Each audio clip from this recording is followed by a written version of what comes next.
बच्चों लोग सबसे बड़ा प्रिंसिपल फेस में क्या होता है? लाइक डिजॉल्व लाइक, सॉरी, हाँ, like charge repel, like charge repel. ठीक है, तो सबसे सबसे इंपॉर्टेंट कॉन्सेप्ट जो फेस हमको बताया है, जो केमिस्ट्री में इसका हम बहुत ज्यादा यूज करने वाले हैं। क्या यूज करने वाले? चलो, तो like charge repel each other, like charge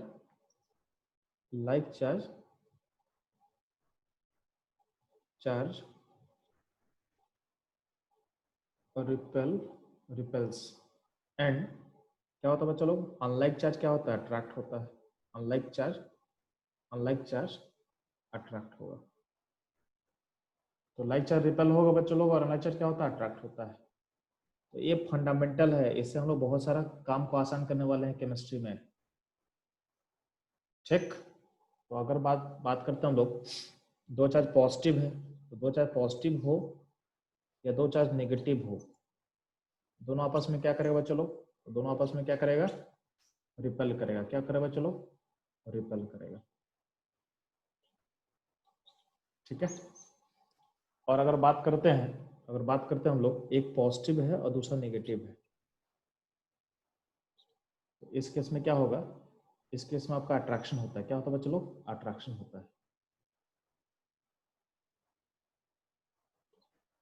अब पॉइंट आता है कि हम लोग ऐसा क्यों पढ़ रहे हैं, मतलब टॉपिक पढ़ने का लॉजिक क्या है, तो समझो। यहाँ पे आपको समझना पड़ेगा एटम्स के बारे में। अगर हम बहुत बेसिक स्केल पे बात कर रहे हैं, तो आपको पता है जो एटम होता है, तो एटम को अगर हम फिगर बना कर दिखाएं आपको, तो होता क्या है कि एटम के अंदर क्या होता है? एटम के अंदर न्यूक्लियस होता है, तो इसको हम न्यूक्लियस बोल दे रहे हैं।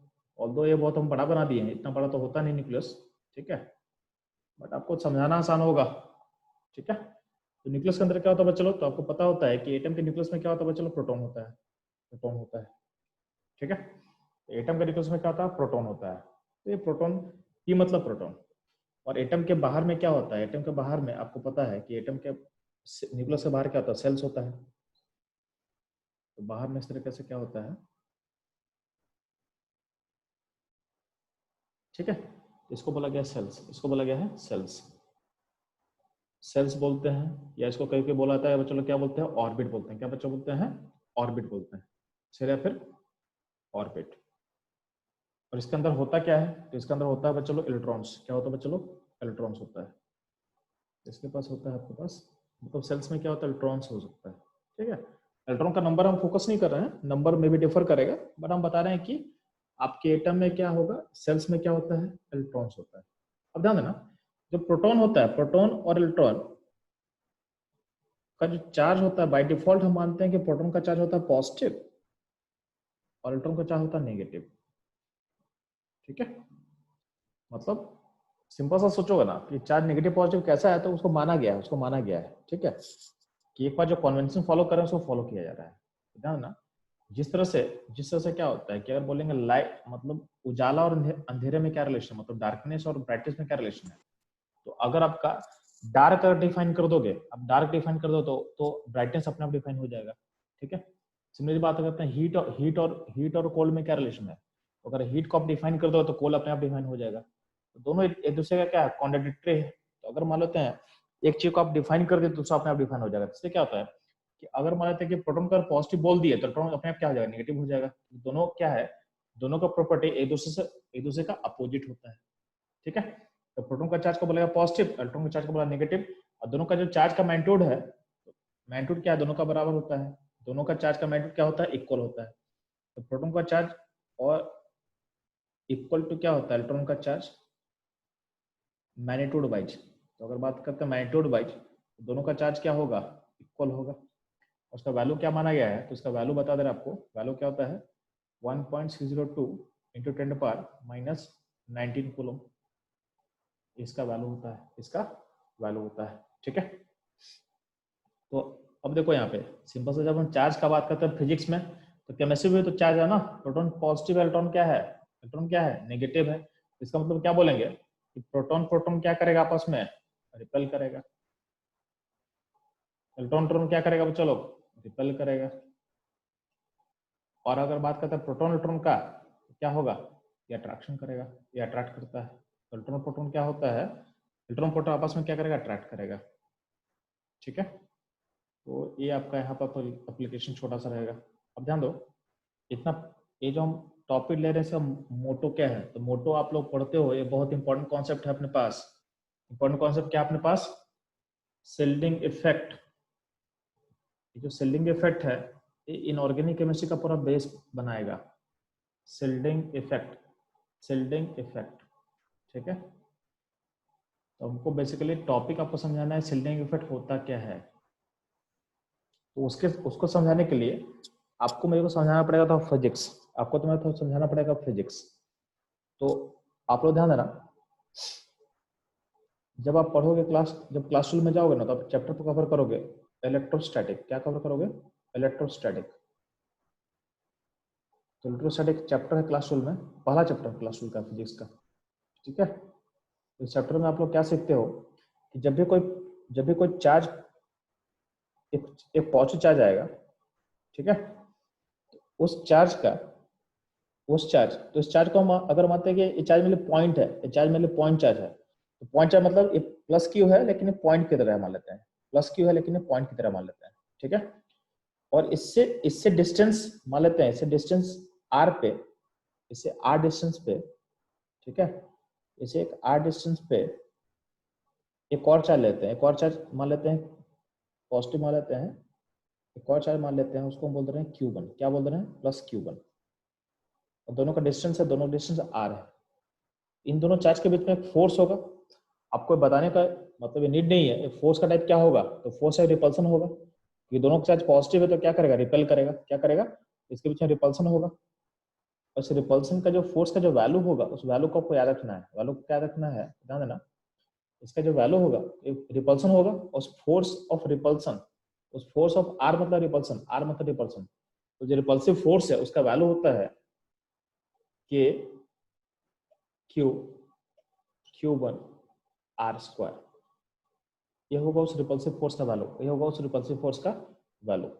ठीक है, तो आप इसको ऐसा सोच सकते हो। तो ये हम क्या बात कर रहे हैं कि दो पॉइंट चार्ज के बीच का रिपल्सन वैल्यू को ऐसा बोल सकते हो आप लोग।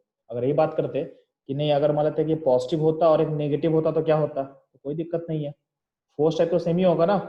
अगर कोई बोलेगा एक पॉजिटिव क्यू मान लेते हैं प्लस क्यू, और बाहर कर देते हैं माइनस क्यू, यहाँ पे एक माइनस क्यू कर देते हैं, और डिस्टेंस सेम आर है, डिस्टेंस सेम आर है, उस केस में क्या होगा, आपका फोर्स टाइप अट्रैक्शन होगा, बट फोर्स का जो मैग्नीट्यूड होगा, यानी जो अट्रैक्टिव फोर्स है उसका वैल्यू सेम रहेगा। क्या आएगा, के Q1 by are square. Sorry, यहाँ पे Q1 कर देते हैं। ठीक है, तो इस केस में अट्रैक्शन है, उस केस में रिपल्सन है। ये हो गया दो पॉइंट चार्ज के बीच का इंट्रैक्शन फोर्स ऐसा होता है। ठीक, अब इसी को हम आगे एक्सटेंड कर रहे हैं, इसी फंडामेंटल को मैं आगे एक्सटेंड कर रहा हूँ। क्या एक्सटेंड कर रहा हूँ, ध्यान देना। अगर मान ले तेरे पास एक स्फेरिकल चार्ज का डिस्ट्रीब्यूशन हम मान लेते हैं, स्फेरिकल चार्ज। ठीक है, एक हॉलो है, इसका बाहर में चार्ज पॉजिटिव, इसका पूरे इसके ऊपर में यहाँ पे चार्ज पॉजिटिव है। ठीक है, यानी एक हॉलो स्फीयर मान सकते हो तुम, उसके बाहर में चार्ज पॉजिटिव का डिस्ट्रीब्यूशन है, और उसका चार्ज का जो वैल्यू होगा उसको क्यू बोल दे रहे हैं, यानी क्यू चार्ज पूरे थॉरली डिस्ट्रीब्यूटेड है। ठीक है, अब इस हॉलो स्फीयर का सेंटर से आर डिस्टेंस पे, ठीक है, एक चार्ज रखा हुआ Q1। फिर से बोल रहे हैं कि प्लस चार्ज रखा हुआ Q1, यहाँ पे एक पॉजिटिव चार्ज Q1 है, डिस्टेंस कितना बोला गया है, R बोला गया है।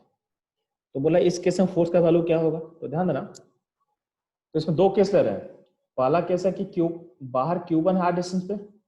एक और केस क्या ले रहे हैं हम कि जो Q1 है, तो केस 1 हो गया, ये आपका केस 1 हो गया, फर्स्ट केस हो गया। सेकंड केस क्या है कि Q1 अंदर है। सेकंड केस क्या बोल रहे हैं कि Q1 आपका जो चार्ज है वो Q1 चार्ज अंदर है, मतलब उस हॉलो स्फीयर के अंदर में कहीं रखा हुआ है। ठीक है, at a distance of R। इसको बोलते हैं केस 2, इसको बोला गया केस 2। तो बोला जाता है कि दोनों केस में फोर्स का वैल्यू क्या होगा। तो ध्यान देना, जो फर्स्ट केस है ना, फर्स्ट केस में केस 1 केस वन में ध्यान देना, जब भी कोई चार्ज बाहर होता है ना किसी भी हॉलो चार्ज डिस्ट्रीब्यूशन में, किसी भी हॉलो चार्ज डिस्ट्रीब्यूशन के बाहर कोई चार्ज होगा तो उस चार्ज के लिए जो हॉलो चार्ज डिस्ट्रीब्यूशन है, हॉलो चार्ज डिस्ट्रीब्यूशन है, उसको आप उसके सेंटर पर रखा हुआ मान सकते हो। मतलब जो क्यू यहाँ पे है, क्यू को आप सेंटर पे पहुंचा सकते हो। बाहर वाले चार्ज के लिए, क्यू1 के लिए जो बाहर है इस केस में, उसको आप क्यू को सेंटर पर रखा हुआ मान सकते हो। यानी पर जो क्यू होगा उसको सेंटर पर रख सकते हो। तो इसके लिए केस वन में क्या होगा, आप इमेजिन कर सकते हो कि जो क्यू चार्ज है उसको आप सेंटर पर रख दो। ठीक है, तो क्यू चार्ज, जितना भी क्यू चार्ज जो बाहर डिस्ट्रीब्यूशन को दिख रहा है उसको सेंटर पर रख के आप सोच सकते हो। तो सेंटर पर रख के सोचो तो क्या हो जाएगा वैल्यू, तो जो फोर्स ऑफ रिपल्सन का वैल्यू हो जाएगा, फिर से वही हो जाएगा के Q Q1 by are square. ठीक है, तो ये आपका रिपल्सन का वैल्यू हो रहा है। ठीक है, अगर बात करते हैं केस टू का भाई, ठीक है, तो केस टू में ध्यान देना, ये बहुत इंटरेस्टिंग चीज है। जब भी हॉलो चार्ज डिस्ट्रीब्यूशन के अंदर, हॉलो चार्ज डिस्ट्रीब्यूशन के अंदर में कोई चार्ज चला जाएगा ना, तो उस पर नेट फोर्स जीरो होगा, उस पर नेट फोर्स जीरो होगा। मतलब यहाँ पे जो आपको फोर्स सेकंड केस में जो फोर्स हो सकता है तो क्या होगा, जीरो होगा। मतलब एक हॉलो चार्ज डिस्ट्रीब्यूशन, एक हॉलो चार्ज डिस्ट्रीब्यूशन अपने अंदर पे रखे हुए चार्ज पे नेट फोर्स क्या होगा, जीरो होगा। यानी जो बाहर का जो चार्ज क्यू है वो अंदर वाले चार्ज पे कोई फोर्स नहीं लगा पाएगा। ठीक है, इसको आप पढ़ोगे फिजिक्स में अच्छे से पढ़ोगे क्लासरूम में जाके। तो अभी मैं बता दे रहा हूँ कि आपको इतना मानना है कि अगर चार्ज हॉलो होगा, उसके अंदर कोई चार्ज रखा होगा तो उस पर चार्ज नेट फोर्स क्या लाएगा, उस पर नेट फोर्स जीरो लाएगा, उस पर नेट फोर्स आपका जीरो लाएगा। ठीक है, तो दो केस दिमाग में सेट रख लेना। तो इतना अगर आपको अगर पता है, इतना अगर आपको पता है तो ध्यान देना, तो आपको दो चीज में सिखाया। केस वन से आप क्या, आपके पास लर्निंग हुआ, तो कभी भी हॉलो चार्ज डिस्ट्रीब्यूशन हो तो आप कभी भी uniform spherical charge distribution, spherical charge distribution can be imagined, can be imagined, can be imagined to place at center, to place at center, to place at center for outer charge, for outer charge। Outer charge मतलब कौन सा, जैसे यहाँ पे Q1 था तो Q1 के लिए आप Q को सेंटर पर रखा हुआ मान सकते हो और अपना आंसर लेते आओगे। तो ये आपके लिए बहुत इंपॉर्टेंट पॉइंट है मेरे लिए। ठीक है, अब इस पॉइंट से हम लोग क्या सीख सकते हैं, ध्यान देना। और आपसे पूछा जाए, आपसे हम पूछ रहे हैं कि आपके पास ऐसा कुछ है, आपके पास ऐसा कुछ है, ध्यान देना, आपके पास एक प्लस क्यू है। प्लस क्यू कहाँ पे, सेंटर पर रखा हुआ है, कहीं मान लेते हैं। और उसके बाहर में स्फेरिकली माइनस चार्ज है और उसका वैल्यू क्या है, माइनस क्यू है। तो यहाँ पे आपके पास माइनस क्यू है। ठीक है, तो ये प्लस क्यू है कहाँ, सेंटर पर रखा हुआ है, और माइनस क्यू कहाँ रखा हुआ है, तो माइनस क्यू रखा हुआ आउटर सरफेस पे। कहाँ रखा हुआ, आउटर सरफेस पे। ठीक है, अब ये दोनों चार्ज को सिस्टम मानते हुए बाहर में चार्ज रखते हैं प्लस क्यू, बाहर में चार्ज रखते हैं प्लस क्यू। तो मेरा क्वेश्चन है कि इस चार्ज, एक गिवन जो चार्ज आपको ड्रॉ किया हुआ है, इस चार्ज के कारण, इस चार्ज डिस्ट्रीब्यूशन के कारण इसे Q1 पे फोर्स क्या लगेगा, Q1 पे फोर्स क्या लगेगा। तो ध्यान देना, क्योंकि Q1 चार्ज बाहर में है, प्लस क्यू के भी और माइनस क्यू के भी, तो हम माइनस क्यू को क्या कर सकते हैं, माइनस क्यू को सेंटर पर रखा मान सकते हैं, माइनस क्यू को सेंटर पर रखा मान सकते हैं, क्योंकि Q1 चार्ज उसके उसके सरफेस से बाहर में है। तो माइनस क्यू को सेंटर पर रखोगे तो नेट चार्ज क्या दिख देगा सिस्टम में, तो आपका नेट चार्ज क्या होगा, जीरो हो जाएगा। क्योंकि प्लस क्यू है और माइनस क्यू है, तो माइनस क्यू को आप सेंटर पर रखा मान सकते हो। तो सेंटर पे और माइनस क्यू को तुम प्लेस करते हो सेंटर पे, तो नेट चार्ज क्या हो जाएगा, plus Q minus Q zero हो जाएगा। इसका मतलब इस चार्ज पे नेट फोर्स क्या लगेगा, इस चार्ज पे नेट फोर्स क्या लगेगा, वो चलो जीरो लगेगा। यानी चार्ज नेट फोर्स को फील नहीं करेगा, नेट फोर्स को फील नहीं करेगा। अब इसी को बोलने का दूसरा तरीका है, इसी बोलने का दूसरा तरीका है। दूसरा तरीका क्या है, चलो मेरे पास, तो ध्यान देना, हम क्या बोलेंगे इसमें ये जो प्लस क्यू है, ये प्लस क्यू इसको रिपेल करेगा, इसको रिपेल करेगा। रिपेल कैसे करेगा, कितने फोर्स से, तो रिपेल करेगा के क्यू क्यूब 1/r² फोर्स से रिपेल कर रहा है इसको, ठीक है। माइनस क्यू को सेंटर पर रख के तो मान सकते हो, तो माइनस क्यू को सेंटर पर रख के मानोगे, ठीक है, तो उस पर माइनस क्यू इस Q1 को क्या करेगा, अट्रैक्ट करेगा। तो माइनस क्यू Q1 को जो अट्रैक्ट करेगा उसका वैल्यू क्या होगा, तो माइनस क्यू उसको अट्रैक्ट कर रहा है, तो माइनस क्यू जो अट्रैक्ट करेगा उसका वैल्यू लिख दे रहा हूं मैं, उसका वैल्यू क्या होगा, के क्यू क्यूब 1/r², सेम लगेगा। तो इस पे जितना फोर्स अट्रैक्शन है उतना ही फोर्स क्या रिपल्सन है, तो दोनों फोर्स आपस में क्या करेगा, बैलेंस करेगा। तो एक्चुअली चार्ज जीरो नहीं होता है, जो हम बोल रहे हैं कि माइनस क्यू को तुम सेंटर पर चार्ज जीरो को दो, चार्ज जीरो नहीं होता है, दोनों का फोर्स जो होता है वो नेट जीरो हो जाता है। मतलब इस माइनस क्यू जब सेंटर पर रखे तुम जब फोर्स का वैल्यू निकालोगे तो ऐसा फोर्स दिखेगा, और प्लस क्यू जो रखा हो उसके कारण तुम निकालो तो क्या होगा, फोर्स ऐसा दिखेगा। तो नेट फोर्स क्या करे, नेट फोर्स आपस में क्या करे, बैलेंस कर लेगा। और अगर नेट फोर्स बैलेंस कर लेगा तो क्या होगा, नेट फोर्स Q1 पे क्या दिखेगा, जीरो दिखेगा। Q1 पे नेट फोर्स क्या लेगा, तो Q1 पे नेट फोर्स क्या लग रहा है बच्चा लोग, जीरो दिख रहा है आप लोग को, ठीक है। तो आपको आपके लिए काम का बात क्या है, तो आपके लिए काम का बात क्या बच्चा लोग, जब भी आपको ऐसा सिस्टम दिखेगा, ध्यान देना, जब भी प्लस क्यू और बाहर में माइनस क्यू दिखे आपको, तो ऐसा जब भी डिस्ट्रीब्यूशन हो, तो ये सिस्टम के कारण, ये प्लस क्यू और माइनस क्यू के कारण बाहर में कोई भी चार्ज होगा, चाहे प्लस Q1 हो या माइनस Q1 हो या Q2 हो, ठीक है, कुछ भी चार्ज हो, इन सारे चार्ज को ये सिस्टम अफेक्ट नहीं कर पाएगा, ये सिस्टम अफेक्ट नहीं कर पाएगा। ये आपके लिए की पॉइंट है, इसको आपको याद कर लेना है, दिमाग में सेट कर लेना है, क्योंकि ये फंडामेंटल पूरा केमिस्ट्री के लिए, कि ऐसा चार्ज डिस्ट्रीब्यूशन, इस तरह का चार्ज डिस्ट्रीब्यूशन अपने बाहर वाले चार्ज को अफेक्ट नहीं कर सकता, अपने बाहर वाले चार्ज को अफेक्ट नहीं करेगा, ठीक है। तो ये आप दिमाग में बैठा लेना, इसका यूज करेंगे हम लोग किसमें, सेल्डिंग इफेक्ट जब अभी जब कवर करेंगे, तो सेल्डिंग इफेक्ट में आप लोग को एक स्लेटर रूल पढ़ाया जाएगा, स्लेटर रूल। तो केमिस्ट्री में ऐसा कोई लॉजिक नहीं बताया जाएगा, ठीक है, तो स्लेटर रूल के थ्रू उसको बता दिया जाएगा, बट हम बोले कि उसके बिहाइंड जो फंडामेंटल समझ में आ जाएगा हम लोग को, तो हम लोग को चीजों को एक्सप्लेन करने में बहुत आसानी हो जाएगा। तो हम लोग पढ़ेंगे उसको, लेकिन उससे पहले फंडामेंटल जो उसको हम लोग कवर करेंगे। तो ध्यान देना, इसको याद रखना, प्लस क्यू और माइनस क्यू का सिस्टम होता है इस तरीके से, अगर है तो उसके कारण बाहर वाले चार्ज को अफेक्ट, बाहर वाले किसी चार्ज को अफेक्ट नहीं करेगा, ना ही अट्रैक्ट करेगा और ना ही रिपेल करेगा उसको, ठीक है।